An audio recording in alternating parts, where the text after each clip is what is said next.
ఈరోజు ఈ వీడియోలో హిందూ దేవాలయాల మీద చాలా దాడులు జరుగుతున్నాయండి. వాటిని మనం అరికట్టలేమా, దాని గురించి మాట్లాడుకుందాం.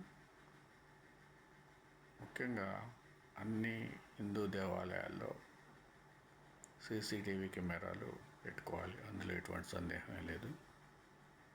అట్లాగే హిందువులు కూడా పిరికి వాళ్ళలాగా ఉండవద్దు. ముఖ్యంగా ప్రతి రామాలయంలో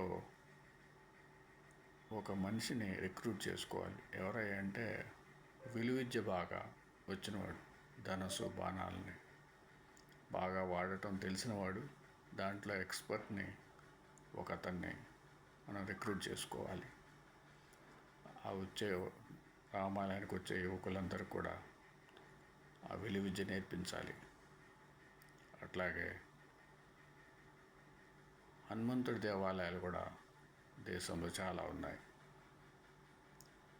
అట్లాగే గద యుద్ధంలో ఎక్స్పర్ట్స్ ఎవరైతే ఉన్నారో వాళ్ళని రిక్రూట్ చేసుకోవాలి. అట్లాగే హనుమంతుడి దేవాలయానికి వచ్చేవాళ్ళు యువకుల్ని, వాళ్ళకి గద యుద్ధంలో మంచిగా ట్రైనింగ్ ఇప్పించాలి. అలాగే శివుడి దేవాలయాలు చాలా ఉన్నాయి. త్రిశూలాన్ని ఎట్లా వాడాలి, మనం ఎవరి మీద దాడి చేయక్కర్లేదు.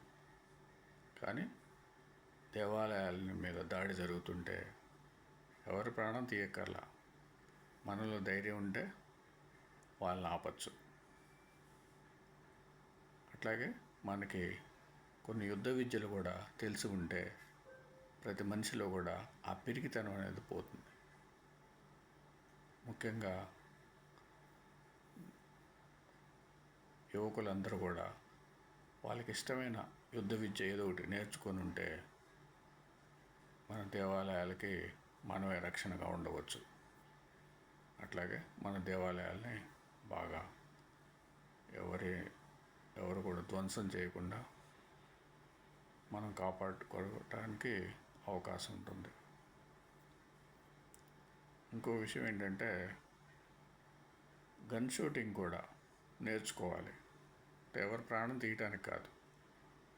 కొన్ని డమ్మీ బుల్లెట్స్ ఉంటాయి, అవేంటి ప్రాణం తీసే కాదు, అంటే షూటింగ్ బాగా నేర్చుకొని ఉంటే అది ఎట్లయినా ఉపయోగం. మనం లైసెన్స్డ్ గన్ మనకు అక్కర్లేదు, అట్లాగే ఎదుటి వాళ్ళు ప్రాణం తీసే గన్స్ మనకు అక్కర్లేదు.